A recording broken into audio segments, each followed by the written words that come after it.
Okay, so I'm guessing if you're here, it's because you have been having troubles color grading. You're not totally happy with the colors you're getting out of just adjusting in Premiere Pro. Maybe you keep sending things off and the first response you get is this color graded? And you're like, yeah, it is. I spent a lot of time on color. Clearly, it's not good enough. Some people aren't good at color. I am not great at color. I get it. But this is kind of a foolproof way to get pretty accurate colors and a pretty good representation of the scene if you've been having trouble color grading. So let's go ahead and get into this. Why are we gonna do it this way? Well, like I said, if you're not a great color grader, you're having trouble with it, that's a really good way to do this. If you have setups that you shoot in a lot, say like a specific studio setup like I do for these videos, you can do this once and pretty much be done with it. Now, I ended up having to redo this process because I've been testing different lights, and each light has a little bit different color cast to it. So say the profile I made for my aperture light didn't exactly work for the Godox light. Everything looked very pink, very red. So it'd be a good idea to do this process, say inside with one main light, the main light that you use, get that color profile in as a LUT. Go outside on a sunny day, get a good exposure, work on that one as a good generic color profile for a sunny day. Same thing for a cloudy day and any other kind of scenarios that you tend to shoot in a lot. That way you have just at least a generic profile to apply to footage right away. If you miss a color card shot, if you don't get it, forget to do it some reason. It's just good to have those generic profiles. And then that way they're already pretty dialed in. You're gonna at least be pretty close to what your color profile is gonna be. Another good reason to do it this way is it's really easy to adjust your LUT afterwards. I'll show you that here in a little bit on how to do that. So we'll get into that. Now, when I start explaining this process, you might be thinking, wow, this is really dumb. Like, this is a dumb way to do it. And honestly, it kind of is. And you'll kind of understand once I walk through this. You're gonna need a few things before we start this process. These are things you definitely need to have. So first of all, you're gonna need a color card. A really good quality color card is just kind of invaluable for getting good color. I'll link the color cards I use below. You can use kind of any one you want, but there's a few in DaVinci that it knows specifically which ones they are. Those are the best ones to use. After that, we're gonna need a copy of DaVinci Resolve. And if you're anything like me, I try not to download things that I'm only gonna use once. I really don't like doing it, but trust me on this one, it's gonna be worth it. And it's free, so it's really all you have to do is download it and put it on your computer. After that, we're gonna need a copy of Premiere. You could also do this process with any other editing software, but I'm gonna walk through in Premiere. And you also need a copy of Photoshop. And then the only other thing you need after that is just a good exposure with your color card. But we're gonna start with two shots. One of them is with the color card and one of them is without the color card. Then we're gonna take a screenshot of the scene and save that in your project file. Okay, we're done with Premiere for a little while. Next thing we're gonna do is we're gonna open DaVinci. So once DaVinci's open, go ahead and just create a new project. It really doesn't matter. You're not even gonna save this. So it honestly doesn't matter. So once that's open, go ahead and import your color card clip. That's all you're gonna need in DaVinci. Change it if it asks you to. If that screen doesn't pop up, you can go File, Import File. Drag that down onto your timeline. If that's not open, just make sure your timeline tab is open down here on the bottom. Once that's in your timeline, go ahead and go over to your color tab. You can zoom in on your clip just a little bit.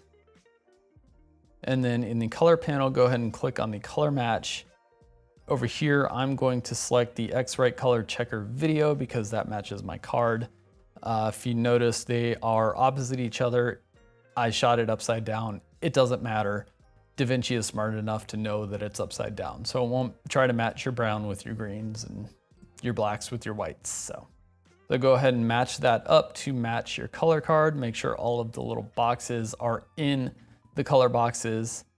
I use Canon log as my source gamma and leave the others at 709. Click match. It's not looking amazing at this point. This is what we're gonna need out of DaVinci. So go over here to your clip, right click, and generate a 3D LUT.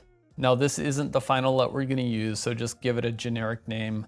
I use DR color, so I know this is the color out of DaVinci Resolve. At this point, close DaVinci, we're done with it. That's all we need it for. So don't even have to save this project. So after that, go find your screenshot wherever you saved that, open that up in Photoshop. And I like to work full screen, so I just hit F, and then that gives me a full screen on the photo, and I can zoom in a tiny bit to make that more or less a full screen image. All right, now's the time I beg for a thumbs up, so give me a thumbs up if you're enjoying this video. Hit that subscribe button while you're down there. Let's get back to it. So from here, I can open my adjustments tab. If you don't have that open, just go Window Adjustments. And then first thing I do is load in that LUT. So I click my LUT tab, load LUT. That loads with a load screen. I go find the LUT I just created, DR color, and it adds some numbers to it, so whatever. Open that, and then that loads your LUT. Like I said, immediately, this isn't looking amazing, but we'll make it look good. So if you move over into your layers tab, you can see this just adds that LUT as an adjustment layer. So from here, we're just gonna go back to the adjustments and just kind of click through one by one. Start with your brightness, contrast, add some levels, work on the curves a little bit, and just minor tweak each one of these as you see fit. See what looks better for you, and just kind of do small adjustments from here. I find that working this way in Photoshop is much more accurate than trying to do all this in Premiere. I'm also a little more proficient and comfortable in Photoshop, but I find that this is an easier way to do it, and my colors don't go super wacky real fast. So like I said, just kind of work through these little tabs. So I worked through about the first 6 adjustments on these adjustments, and just kind of do what looks good to me. You can't get too far off base here. And then usually once I get up to color balance, I'll go back through and do minor tweaks again. So once you're happy with your adjustments here, go ahead and select your bottom layer, which is your screenshot. Go up to layer, down to new, and background from layer. Once you're done with that, go over to file, go down to export, and then export color lookup table. All of this is fine. Click OK, and then go ahead and give that save as. This is going to be the name of your LUT, so go ahead and name that something very specific. I'm going to name this R5 because I shot it on the Canon R5 plus Godox, which is the Godox light I'm using right now. So when you're done there, just go ahead and save that TIFF and make sure you keep that file on hand. This is the file that you can go back to make adjustments to this LUT. So if you need to make adjustments to that LUT, basically just open that up again in Photoshop, make your adjustments, then export that color table again. You're gonna have to go through the renaming process and then load it back into Premiere. But that's an easy way to create adjustments to these LUTs. So from here, we're gonna go back to Premiere Pro, create an adjustment layer, put that over our footage, go into the color tab, under the creative tab, and then add your LUT through here. Now go to where you saved that LUT and then open it in. Make sure that looks good.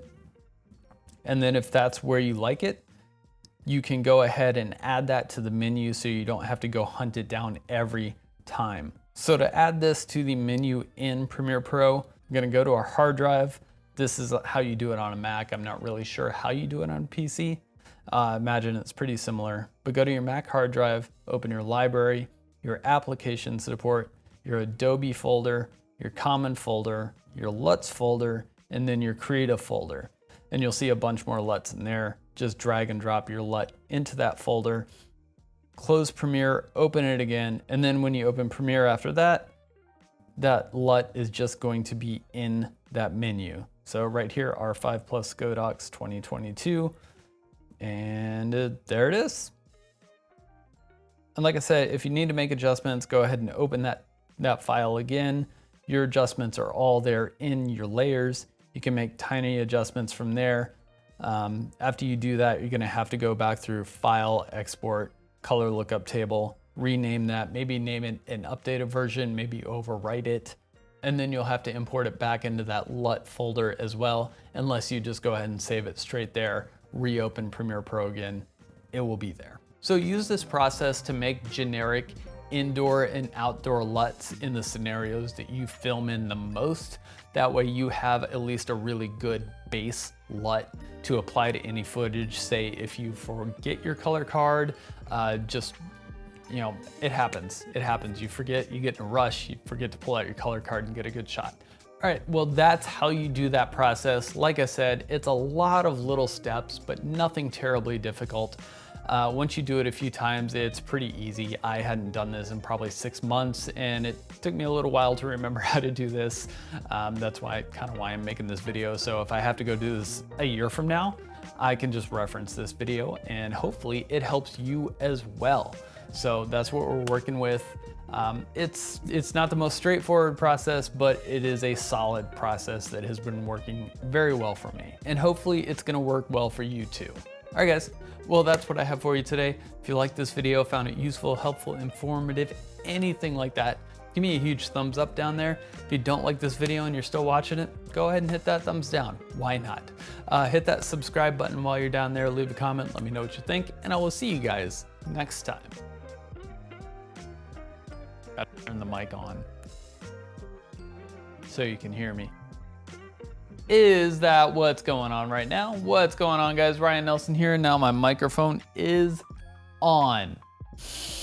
Recording an entire video with your microphone off is not great. Still works, just dropped it. I'm really doing good today.